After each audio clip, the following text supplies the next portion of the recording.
ko nggak mau.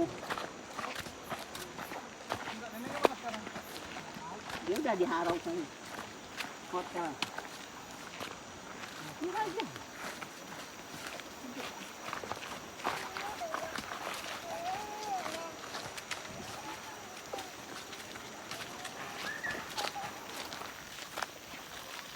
Jadi begini tuh.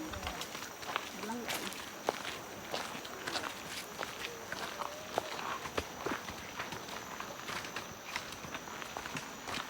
mendaki turun bukit.